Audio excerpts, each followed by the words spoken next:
তো আজকে আমরা এখানে একটা এক্সপেরিমেন্ট করেছি, এই যে বোর্ডের উপরে রাখা আছে, এর নাম হচ্ছে 3 ফেজ ব্যালেন্স স্টার কানেকশন। এর উপকারিতা হচ্ছে এটা 3টে ফেজকে এক জায়গায় আমরা স্টেবল করতে পারি বা ব্যালেন্স করতে পারি। আর 3টে ফেজ আছে, আর ওয়াই বি, আর একটা নিউট্রাল আছে। আর আমরা প্রত্যেকটা ফেজের এগেনস্টে দুটো করে বাল্ব 100 ওয়াটের বাল্ব কানেকশন করছি।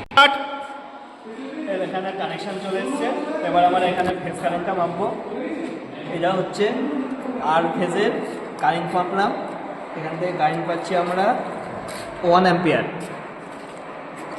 এটা হচ্ছে ওয়াই ফেজের কারেন্ট। এখান থেকে আমরা ওয়াই ফেজ থেকে কারেন্ট পাচ্ছি 0.8 অ্যাম্পিয়ার।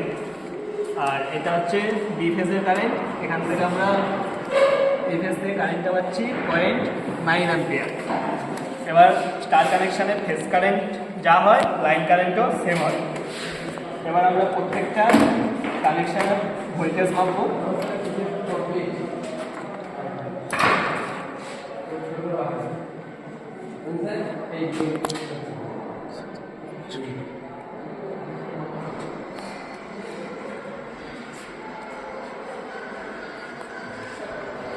এটা হচ্ছে আই ফেজের ভোল্টেজটা মাপছি।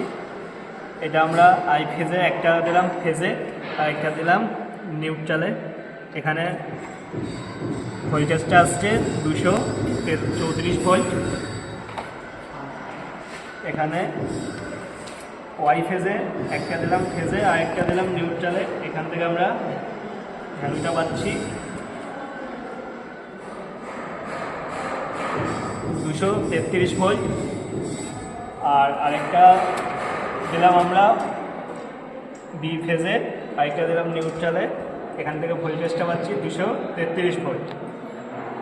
আর এবার আমরা দুটো ফেজের কারেন্ট মাপবো। প্রথমে আমরা একটা আর ফেজে দিলাম, আর আরেকটা ওয়াই ফেজে দিলাম। এখান থেকে ভোল্টেজটা পাচ্ছি 409 ভোল্ট। আর আরেকটা ওয়াই ফেজে দিলাম, আরেকটা বি ফেজে দিলাম। এখান থেকে ভোল্টেজটা পাচ্ছি 391 ভোল্ট। আরেকটা